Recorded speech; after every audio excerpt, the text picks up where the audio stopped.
Good morning to all the parents all over the world. Good evening, good afternoon. I'm Rudy Altamirano. I'm the Director of the International Student and Scholar Services and the Director of the Immigration and Integration Services.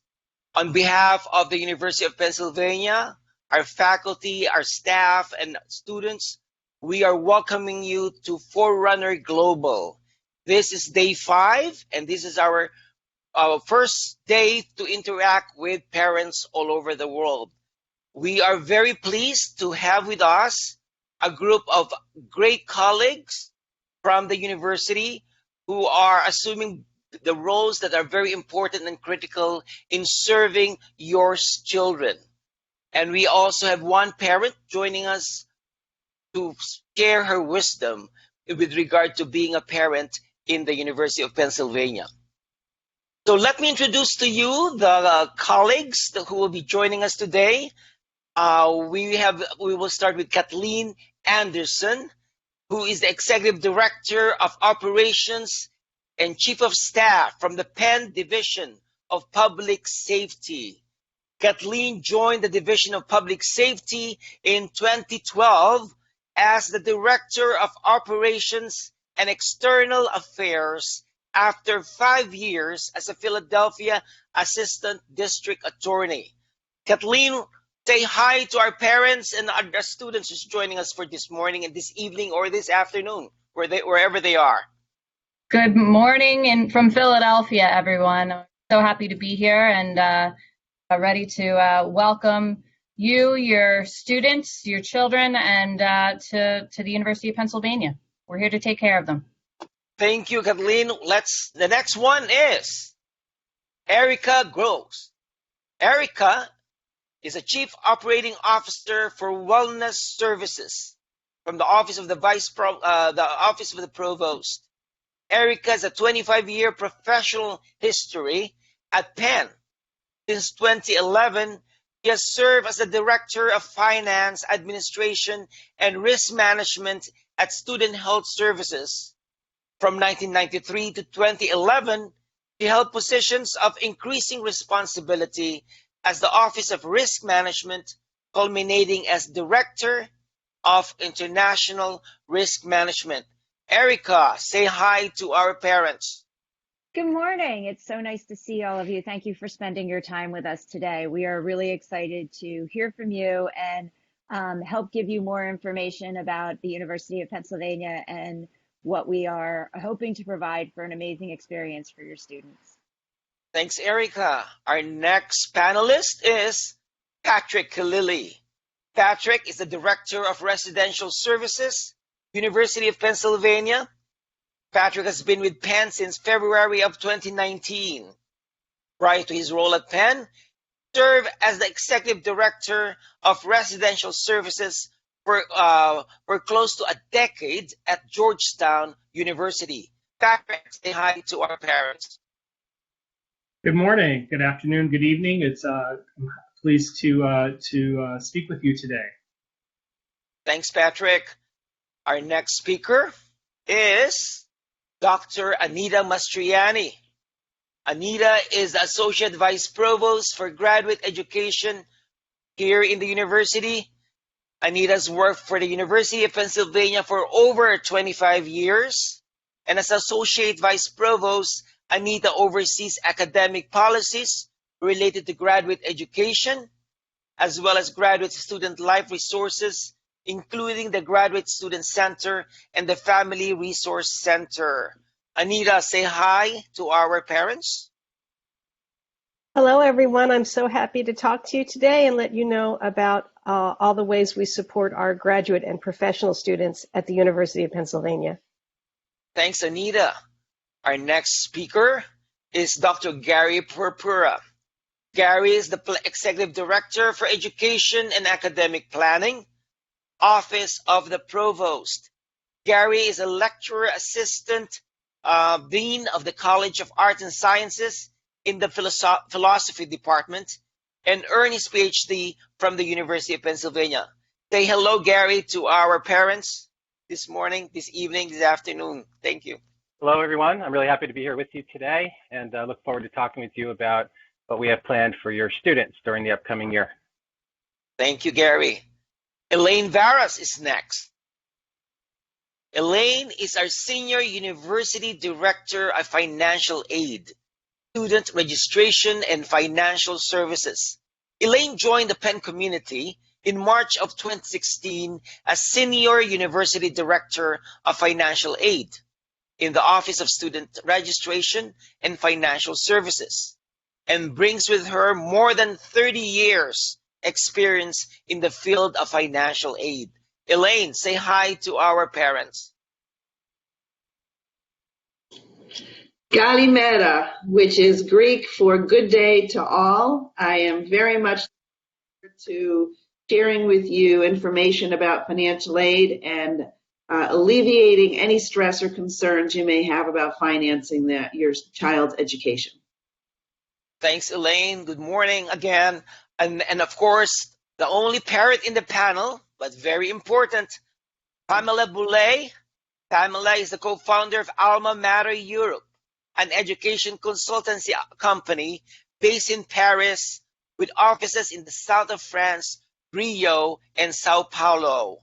Upon graduation from Wellesley College in 1987, Pamela worked for PMK Public Relations, an entertainment PR firm in New York City, where she promoted foreign films in the United States, moving to France to organize a film festival with the American Center in Paris. A fun fact about Pamela is that she was born while her father was still a student at Penn. That is a very fascinating trivia today. So Pamela, say hi to the parents like you. Welcome, Penn parents, and I'm delighted to be the Penn mom on Forerunner Global. Thank you, everyone. And now, if you don't mind, if you can turn all your cameras on so that our parents can see who are with us today.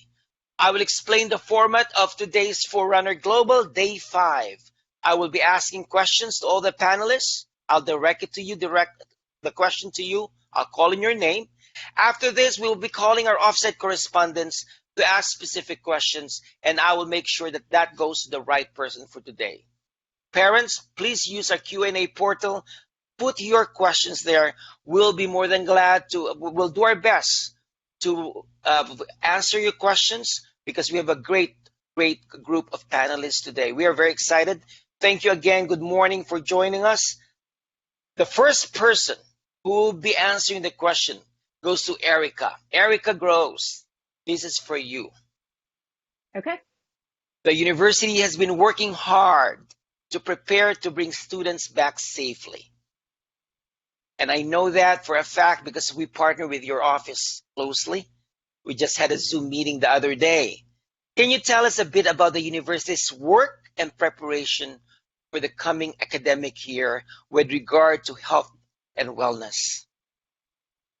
Sure. Thanks, Rudy. So let me make it clear. The university prioritizes the health and wellness of our students. And that is the starting place for everything that we will talk about today, or for anybody that has questions or concerns regarding the fall semester and what's coming up. It's all around prioritizing health and wellness of our students. We have been working collaboratively with faculty, staff, as well as the world-class Penn Medicine Center to come up with public health measures that reduce the risk of harm to our students, as well as our faculty and staff who are within the Penn community. We have been working very collaboratively with all the people, with many of the offices that you have here on this call, as well as others, to look for ways to reduce those risks of harm. We've been utilizing public health measures such as reducing the amount of people in areas, requiring masks while people are on campus, reminding people to stay 6 feet away from each other, and then also prioritizing testing, isolation opportunities, and contact tracing. We have made a huge investment into these resources on campus so that the opportunities when students return are there while still reducing the risk of harm to others within those areas. Student health, CAPS, which is our counseling and psychological services, have been providing telemedicine services through all of this, and will continue to be providing both in-person as well as telemedicine for our students, regardless of where they will be located in the fall. Our immunization and insurance compliance process have also remained nimble in terms of meeting the needs of our students and changing what some of those requirements are depending on where students will be engaging in their academics for the fall. So a lot of people working really hard to reduce harm, to prioritize health and wellness, and recognizing that we are facing some uncertain times and remaining nimble in order to do those things. Thanks, Erica. Thank you very much. We'll get back to you for specifics if necessary during the portion of this program. Kathleen, you're next from our Division of Public Safety.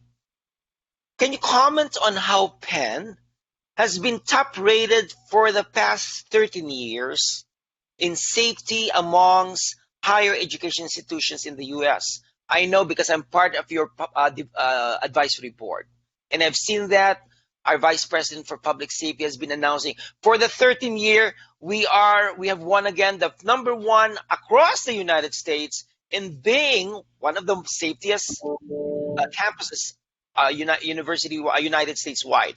Can you comment on that? Why is Penn number one? What are you doing as an office? Well, Rudy, I need everybody on this call to send us their good thoughts and vibes right now, because I am actually in the process of filling out all of the information from the publication that ranks us. So everyone, please send us that we will be the top program for 14 years in a row. But what I think kind of makes us one of the top program is partnerships. I think you'll hear that a lot on this call, as Erica was talking about for wellness. As I look at all of the presenters on this call, public safety has interactions with all of these offices and more on almost a daily basis. And I feel like that's what really sets us apart. A little more about our division. The Division of Public Safety is about 181 total employees. That includes 121 sworn police officers. Our officers get their commission to be police officers from the Commonwealth of Pennsylvania. It comes from the state of Pennsylvania, and they go through a rigorous training program, as well as refreshing their training every year. Within that police department, we have several sub-departments. So we have a detective division, we have a bike patrol, we have canine officers, we have one yellow lab who do ordnance detection on campus for special events, and are also our goodwill ambassadors. I don't think there's a person on this call who didn't know Officer Sachs, one of our yellow labs, who unfortunately we just lost, as well as Officer Zisa. So that's a little bit about our police department. In addition to our police department, we run a 24-hour, 7-day-a-week, 365-day-a-year PennCom Emergency Communications Center. So regardless of whether classes are in session or we're on a break, public safety is here to respond to the needs of our community. And every student, as I look at Gary Purpura, who's helping us prepare our materials for new student orientation this year, every student is told, whether in person and now online, to put one phone number into their phone. And we would advise that you as parents also put this number into your phone if you ever need to get in contact with public safety. And that number is 215-573-3333. And Rudy, I know you know that number by heart. Very easy to remember. As does everybody else here. That number connects you with a dispatcher. That dispatcher can dispatch police. That dispatcher can dispatch one of our 550 allied security officers. That is another feature of our program. Those officers are throughout campus. Some of them are in buildings. So for those of you who have students who will be on campus this year, we have security at the entrance to all of the college houses on campus. Additionally, we have them in all of the academic buildings on campus, as well as patrolling the campus, both the on-campus area and the off-campus area. Our patrol zone runs from 30th Street, which is by the major train station in Philadelphia, all the way out to 43rd Street, which is beyond what people traditionally think of as Penn's campus, and is where most of our students live in the off-campus area. So not only are we patrolling the heart of campus, Locust Walk, but we are also making sure that all of our students are safe as they're returning from the library at night, and so on and so forth. Additionally, we have a fire and emergency services program. They do our building inspections, our safety drills, and as well as a special services department. And our special services department is really a support department. If a student, heaven forbid, were ever in need of support resources after being involved in an incident on campus, that office will connect them with those resources, take them through any process they need to go to, and connect them with a lot of the resources on this call. So that's a little bit about our program. I can talk to you a little bit more about, for example, our UPenn alert system, which is the way we notify anyone of an emergency, and all of your students are automatically signed up for those emails. And a number of other ways. There are a million ways to get in contact with us. And I think I'd be remiss by my Vice President, Maureen Rush, if I did not give her a traditional message, which is, if you ever are in need of reaching out to your student, you've reached out to them and they have not contacted you because they're too busy having fun and meeting new people on campus, virtually, and kind of exploring all the wonderful things that Penn does, call that number, 215-573-3333. We will reach out to your student, advise them that their parent is looking for them, and Maureen promises that your student will never do that again. So that is one of our many ways that we like to connect and help your student while they're here. Thanks. Appreciate it. Now, let's go to Dr. Mastriani. Anita handles basically a lot of grad student programs here at Penn, collectively. So, Anita, my question to you is, what is Penn doing to help graduate students thrive, especially in this challenging environment? Yes. With our parents. All of our student centers on campus have moved their services and their programs and their resources online, so students can access those services virtually no matter where those students are in the world. The main resource we have for graduate students is the Graduate Student Center. The staff at the Grad Center are happy to answer any questions from new students to help them get acclimated to the university. The grad student staff are available by email. They'll set up Zoom meetings like we're doing today to talk to students face-to-face over Zoom or over the internet. So they're really making themselves available. The Grad Student Center staff are also planning virtual programs for students to help them succeed academically. And the Grad Center also hosts virtual gatherings so our new international students are able to socialize safely and meet other students. Again, they can do this from wherever they are. They don't have to be on campus because we'll be doing all these things online. Another resource I want to talk about is GAPSA, which is GAPSA, G-A-P-S-A, which is our graduate student government. They also host a lot of activities. They've been doing this all summer, like yoga, discussions. They've been running trivia contests, all online for our students. We don't want our students to feel isolated at this time. So all of these programs and activities will continue throughout the academic year. One other main resource I do want to talk about is the Weingarten Learning Center. They run virtual workshops for international students on getting used to the American classroom and other activities like that to help our students succeed academically. And as Erica mentioned, of course, all of our health and wellness resources are also available. The university is focused on our students having as great a time as they can under the current conditions. We want them to be safe, first and foremost, but we also want them to have a terrific learning experience, and we want them to have as much of a social experience as they can at the university. And we're doing lots of moving our resources online so all that can happen. And I'm happy to answer questions after everyone else is able to talk. Thanks, Anita. Our next panelist who will answer a question is Patrick. Patrick, I know this is another very busy office, especially in the upcoming fall semester. What are the plans to accommodate students arriving later in the semester or after the university closes early? And maybe you can share with us the current contingency plans that your office is really actively being involved with.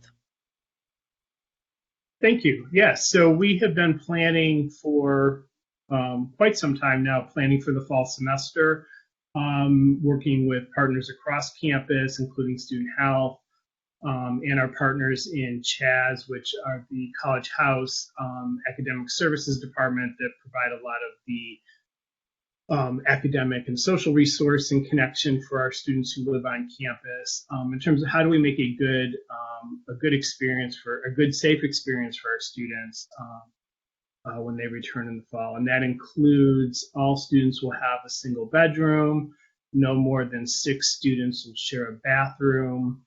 In suite and apartment style, that will be no more than 4 students assigned. If there's a community bathroom on a floor where most of our first-year students live, or many of our first-year students traditionally live, they will be assigned a specific bathroom that with 5 other students who they will be the only students who have access to that bathroom. So we've taken a lot of effort to make sure that we can provide that kind of safe experience for students. We're working with our partners in housekeeping to do enhanced cleaning of bathrooms and other high-touch areas like elevators, doorknobs, etc., of entry areas. Working with our partners in police department on access, and so students can get in and out. Looking at dining options. So this, as you can imagine, there's a whole swath of broad topics we have to explore. We are coordinating a phased move-in process longer than we typically do. Typically, we have a handful of days with thousands of students coming in over a course of 3 or 4 days. We're spreading our move-in process over 10 days for less than 500 students a day, limited to how many students can move into a building at a time. Again, to minimize contact and make everybody feel comfortable through that move-in process. If your student is not going to be here by the start of class, they should let us know as soon as they know this, and we will hold their space. If you know you can't get in till classes start September 1st, you're not going to be able to get here till the 13th or 14th, just let us know, and if that changes, we'll keep working with you. The best way to let us know is to email us at through living@upenn.edu. That's LIVIING. I think I spelled that right. living@upenn.edu. And that is the most efficient way. You can call us, but we've had a high volume of calls.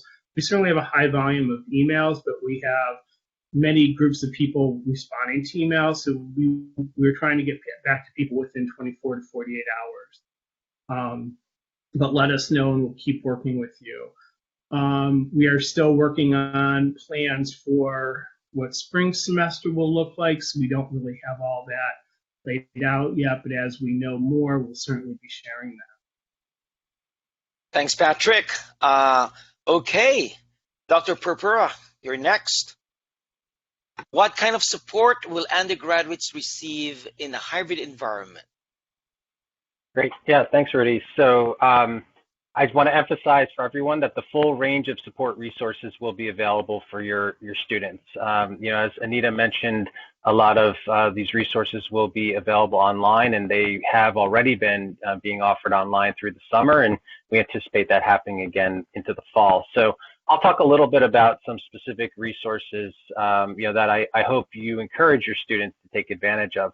So on the academic side, we've got academic advisors at the undergraduate level across the 4 schools, whether your child or your student is in Wharton, the college, engineering, or nursing. That person will have an academic advisor and access to academic advisors that they can talk with, probably have already been talking with throughout the summer, and certainly I hope they've already been talking with those advisors throughout the summer. And that will continue throughout the fall and into the spring. And then thinking even beyond the first year, the student stays connected with these academic advisors throughout their entire career here at Penn as undergrads.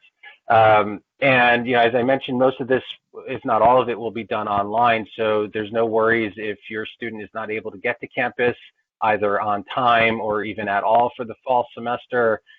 They will have the same kind of access to academic advising. In addition, I think I want to urge, your students to take advantage of office hours with faculty, with their instructors in their courses. Faculty will be doing these office hours online. And, these are synchronous opportunities for your students to connect with their faculty members. And, I normally, students do this, a fair bit, and I hope that students continue to do it throughout the fall semester, because the faculty will continue to be available as support for students. I also want to mention the tutoring center as a specific resource that hasn't been mentioned yet. So again, tutoring, we have a robust tutoring system at Penn, which many of our undergraduates take advantage of every term, and we anticipate the same for the fall. The tutors will be available. It's going to be asynchronous, synchronous. It'll all be done online. So, again, I encourage you to encourage your students to take advantage of tutoring. Anita mentioned the Learning Resource Center. That is, the services through the Learning Resource Center are also available for undergraduates as well as graduate and professional students. So, and the same sorts of programs targeted for international students that Anita mentioned with regard to graduate students apply to undergrads as well, right? So Learning Resource has a full range of programs that some of which are specifically targeted for international students and others that are not, but your international students are still welcome to take part in those other programs as well. And I also want to mention, for those of your students who will be living in the college houses during the upcoming year, there's a robust plan throughout the college house system for programming. And we anticipate that a lot of the student programming, particularly at the undergraduate level in the fall, will be house-based. So there are the RAs, which are resident assistants. These are typically other undergraduates who live in the house. There are GAs, which are graduate assistants. These are graduate students who live in the house. There are house deans, who are adult staff members, as it were. And then there are faculty fellows as well, who are faculty members that live in the house. So these are all folks that actually will live on site with your students in the college houses, who will be available for support.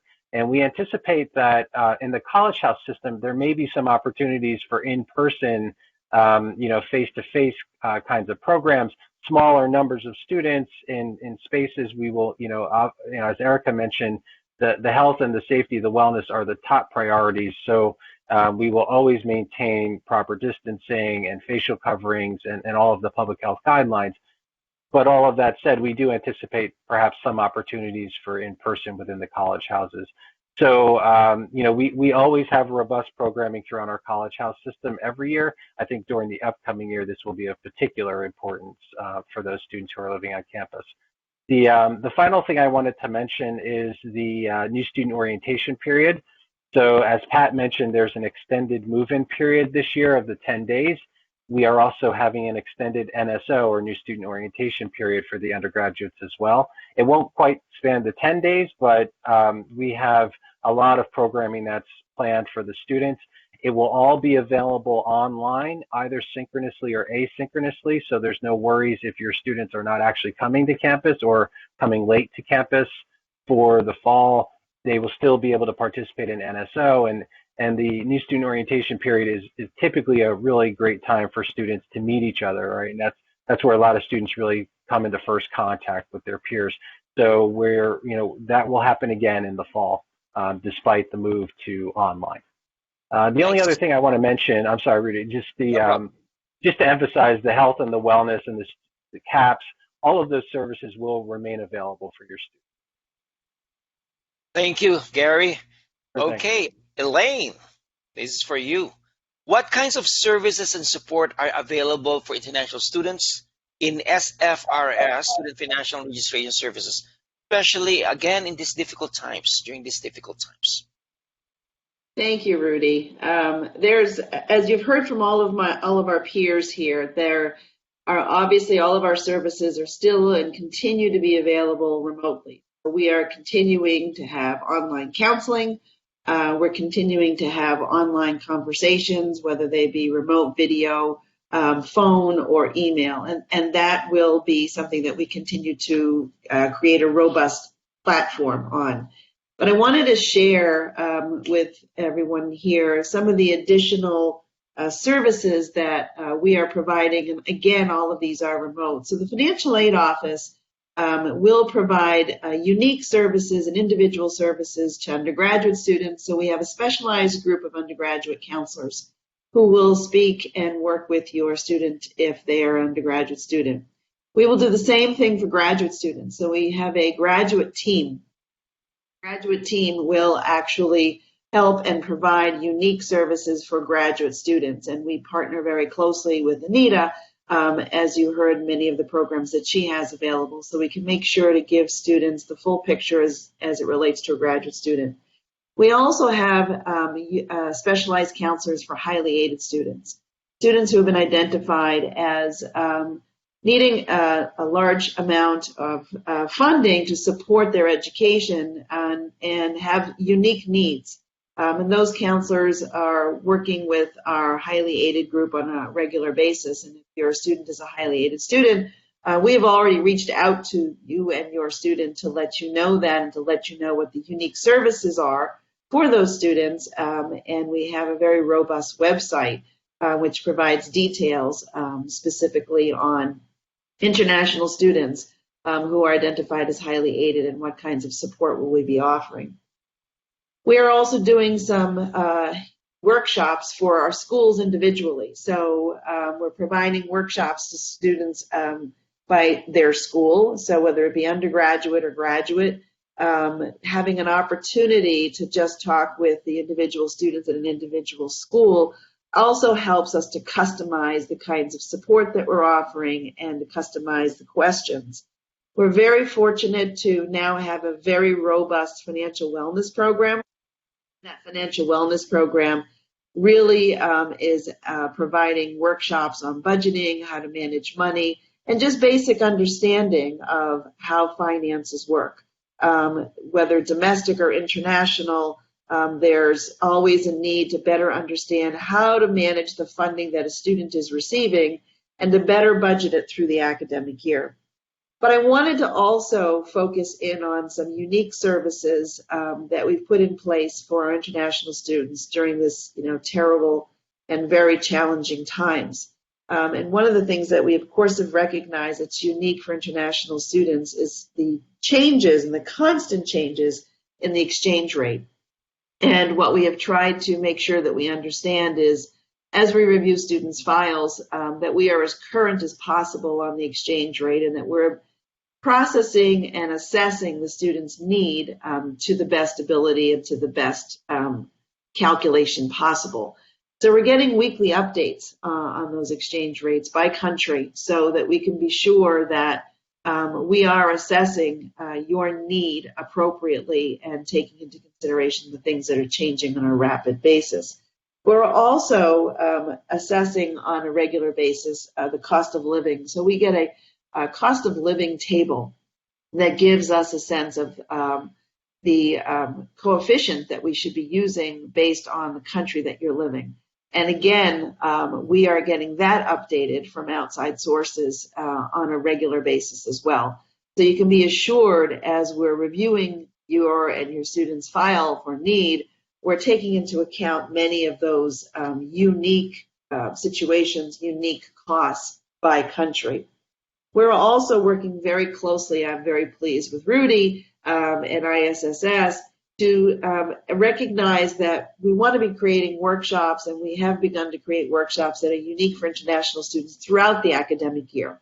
So it's not just about what are we going to do at the beginning of the year, but it's what are we going to do throughout the year. Students need to have guidance throughout the year as they're planning, as they're looking at the end of the first year and planning into the second year and planning into the third year. So we are working closely to provide unique services, financial related workshops for international students. And finally, as I'm sure you all are aware, international population, we are a need-aware institution. And as a need-aware institution, we review students who have been identified as receiving a financial aid package. However, we also recognize in these very challenging times, what you may have anticipated a year ago may not necessarily be the case now. So we have a reevaluation process, and that reevaluation process or appeal process allows us to take a look at what happened in this last year that would perhaps change your ability to afford the institution at cost. And some of that is certainly related around COVID as best as possible, and some of it is in anticipation of what COVID may be creating in your country, in your home, in the value and the expense that you may have. So we are looking at all of those appeals. And we have created an internal and external appeal committee. So we are partnering with our friends at ISSS as well as with admissions and within the financial aid office to review each of those appeals and make sure that we go back and consider some of the changes. We recognize that when you're completing these forms for financial aid, you're completing them with information that's 2 years old. And even if you looked at information from a year ago, obviously what's happened a year ago and now has changed drastically. So we really want to be sure that we're capturing what is happening in 2020. And we may very well ask to follow up again at the end of the academic year or into the spring so that we can be assured to capture the follow-up impact that you yourself may not necessarily be aware of. So we're really excited about all of those new innovations that we have done specifically to help our international population. I look forward to any questions that you may have. Thanks, Elaine. And last but not least, our lone parent panelist, Pamela, this is for you. What advice do you have for other Penn parents who are joining us today, whose child is just beginning their journey at Penn? Well, thank you for having me, and I'm honored to be the Penn mom, as I said, but coming from a very different perspective, looking at Penn from the outside in. You guys are on the inside looking out at us. The one thing that I did notice about international students compared to American students is that international students are really reluctant to reach out when they need help, whether it be academically, socially, mentally. And the one thing I think that as a parent we need to say to our children is that there's no shame in reaching out or saying, I need help, and to do it before it's too late. So I really think it's important for all parents to encourage their children to reach out to any of the presenters that are on this panel today, because it is absolutely extraordinary, the availability and the openness that I've noticed, having 2 kids at Penn, that you all are so incredibly available, and all the powers that be at Penn. And for students to have access to the Weingarten Center, like Anita was talking about, and Gary, the tutoring center, and Erica Katz, all of these parents should really encourage their children to actively seek those out before it's, before they start to drown in whatever, mental, academic, in any way. The other thing is for parents, Penn Parents is also a great resource for us. I know children have resources, but we also as parents have resources, and Penn Parents has been a gift for anything from,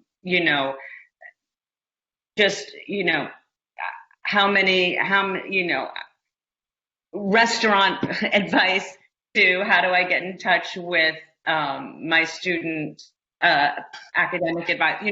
Just there's been a wealth of information, and I always tell people that there are actual, people working at Penn. You can reach out to them. You can call them. It's not unheard of. So please, take advantage of all of you guys and your openness. Thank you, Pamela. Thank you so much. So before we go to the Q&A portal, I have one question, but promise me that you will only give one sentence answer to this. Only one sentence. So that's a challenge. But the question, I asked these questions to our students and faculty and other administrators in the last 4 days. What makes a great Penn student? Again, what makes a great Penn student? Just be concise because we have a lot of questions in the Q&A. I'll start with Erica. What makes a great Penn student?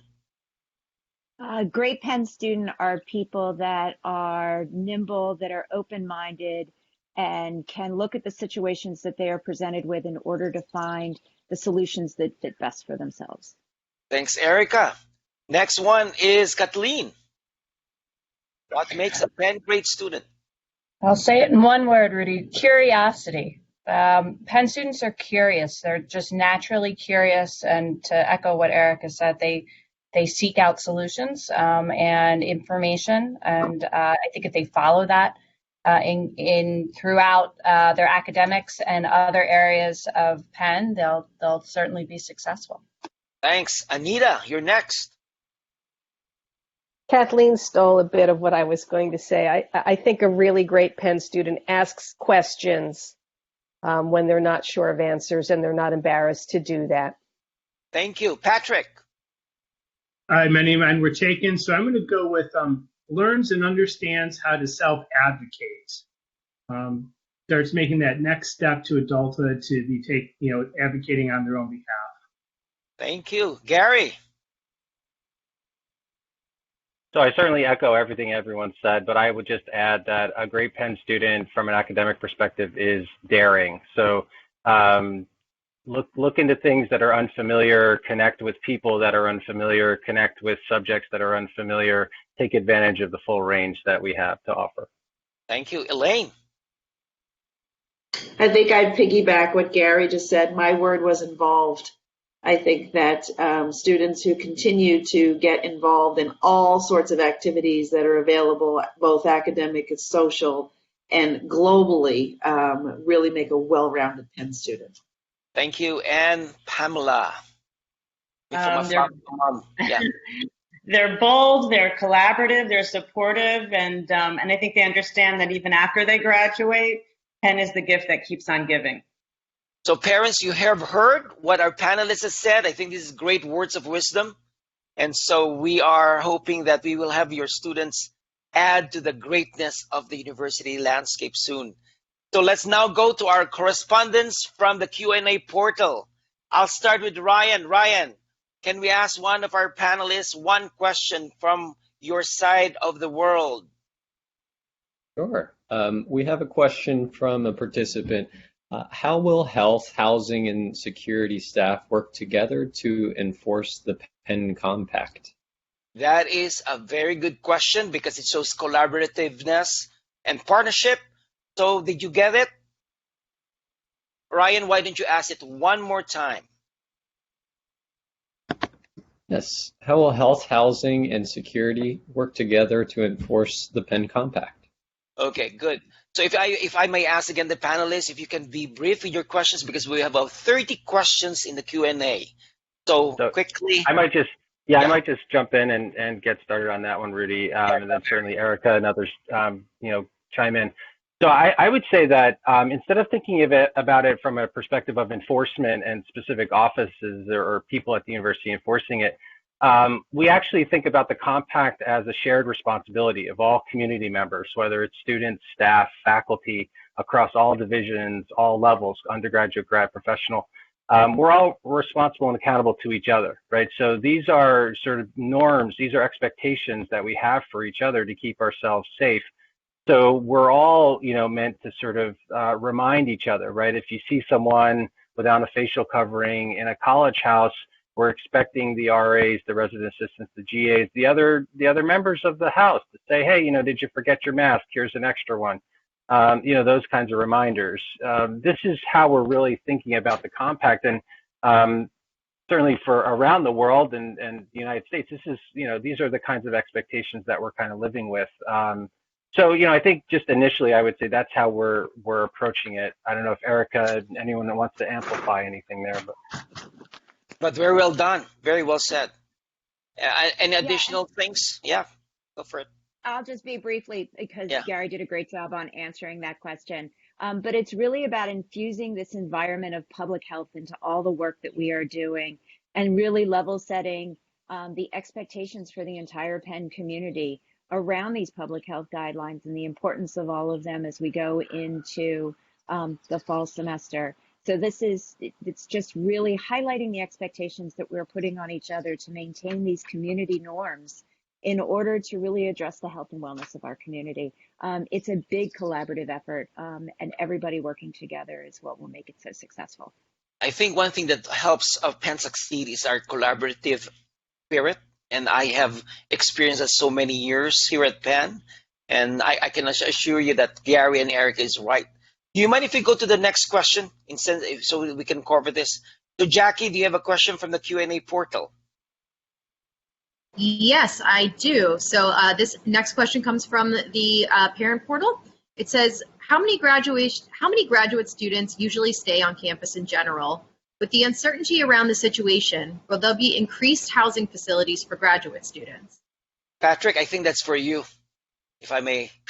Yes. Yeah. So we have a very limited number of beds on campus for graduate students. Our primary focus is for our undergraduate students.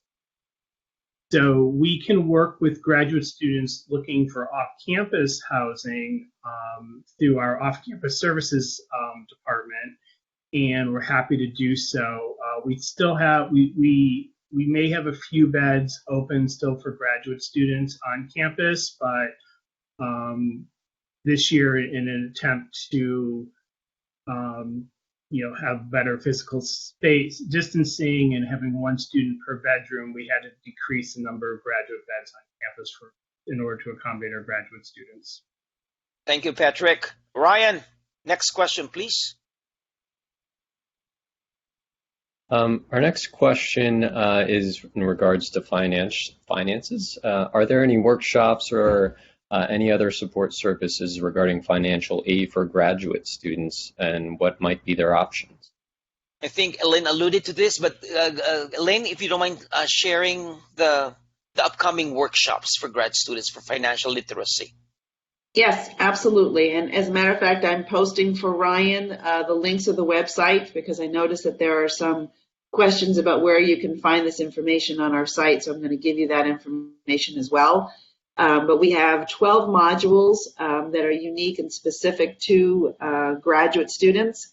And the modules are actually online, and they're about 2 minutes long. So you'll be able to get basic information about financing for both graduate students and undergraduate students, but these are predominantly focused on graduate students. And since that's the question, I think that will be really very helpful. Thanks, Elaine. Jackie, you're next. Okay, so we have our next question in the health realm. It says, will there be testing for the pandemic on campus upon arrival? What measures will be taken, and will the test be recurrent? If so, how often? Erica, do you mind answering that question? Sure. We are in the process of finalizing our testing policies.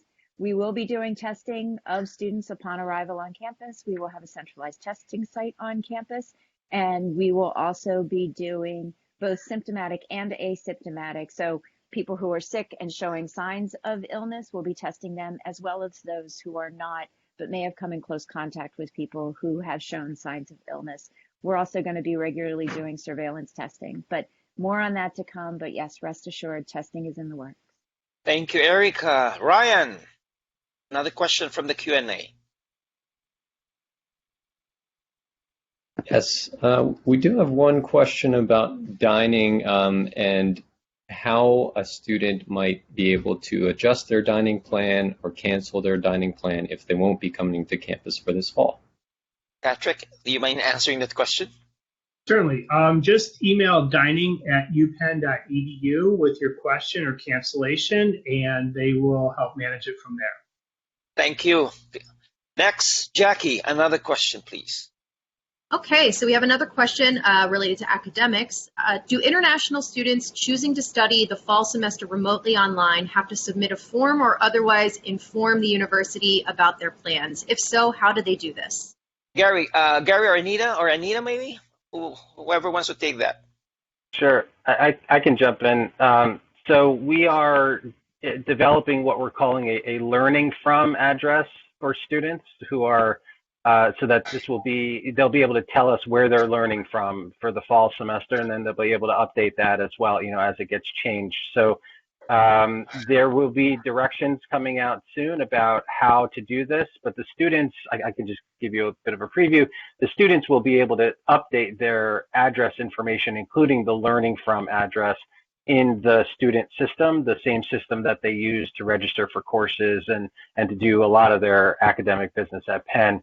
There will be a link or a way to do that in that system, but details will be forthcoming. So there's no need to reach out to ISSS specifically, although of course you're welcome to do so and let them know. But this is going to be for all students, whether they're international or domestic students. We're asking them to provide a learning from address. Thank you, Gary. Ryan, next, please. Yes, we have a question asking, what is the best way that a parent can support their child during their Penn experience? Pamela, I think that would be a good question for you. It's funny because if you have a boy or you have a girl, it's two different, very different. Girls seem to reach out more than boys, but for me, I was happy when both of my boys sent me a text just to let me know that they were doing okay. But the one thing that both have in common is I would say time management. Time management is something that all students, especially when they arrive on campus, really need to figure out. And I think that as a parent, to help them understand that, yes, maybe you only have 15 hours of class, but you have, for every hour of class, you might have 3 hours of work or more. And so to help them really manage their time as students, and most of them are teenagers. Adults, we do it, we still have problems with it, but at least we're aware of it. But to help them manage their time is probably, for me, the best advice that you can give them. And also, if they do still need help, really, I can't emphasize enough how important Weingarten and CAPS were to both of my boys. And to let them know that those facilities do exist on campus is vital. Thanks, Pamela. Okay, Jackie, next question, please. Okay, so the next question is from the Q&A. It says, thank you for the information on physical health and safety. What services or increased services will be provided in terms of students' mental health? Erica, take it away from here. Absolutely. We are continuing to expand the services being provided by CAPS in order to enter into the world of telemedicine so that students do have access to CAPS psychologists, social workers, the broad range of services that they have always provided on a one-to-one counseling perspective through telemedicine or over the phone in any way. I mean, they've been doing this since March, and it's been very well received and very successful. We will also be continuing to do our programmatic activities through virtual platforms and other areas as we see the fall semester unfolding. But CAP services continue to be robust, continue to address the divergent and really specific needs of our population, and we are continuing to invest in them to meet the needs of our international students. Thanks, Erica. Okay, Ryan, how about from you? Sure. It seems like our panelists have done a great job with answering most of the questions. There are a lot of immigration-related questions that are popping up. So one being, when will the necessary paperwork be provided so first-time students can begin the process to get to US and Penn, and how can they get any supporting letters? So basically, I will answer that question. I think we are working very tirelessly in working with your students and with your children, and make sure that they reach out to their assigned advisor in ISS with regard to the paperwork. Every student is very unique in terms of their immigration background and their needs, and we'll be more than glad to work with that. We are also partnering with schools, and so the schools and ISS are together in making sure that we provide your child with a letter of support that is needed. On Wednesday next week, I will be doing a session on the do's and don'ts to applying for a visa in an embassy abroad. And we are encouraging your students to please attend that, so that your student will be able to field questions from the consular officer within a 2-minute span. So if not, please send your students to work with their ISS assigned advisor. Okay, I think based on this, I would like to thank you. I would like to thank Elaine, Pamela, Kathleen, Anita, Erica, Patrick, and Gary for your wonderful, wonderful support and the expertise that you have provided to us. We are so honored to partner with you. And to all the parents all over the world, we are looking forward to meeting your child or your children as they join a very globally diverse university community. We would like to end this session with a welcome from all over the Penn campus as we say welcome, and you will see a lot of faces, and hopefully your child will be joining this group of wonderful faces of international students and, of course, American students. So now let's play that video, please. Welcome to Penn. I'm a Penn student from Philadelphia. Welcome to Penn. Mabuhay. 欢迎来到 Penn. I am from Ethiopia. Welcome to Penn. I'm from Los Angeles, California. We're from Penn Central. Welcome to Penn. Welcome to Penn. Welcome to Penn. Welcome to Penn. 欢迎. Welcome to Penn.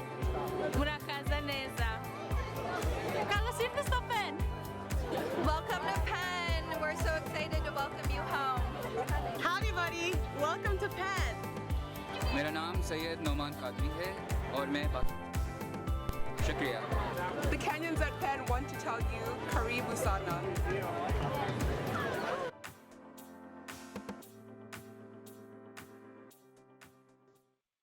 With that, thank you so much and have a great morning, evening, or afternoon live from the University of Pennsylvania.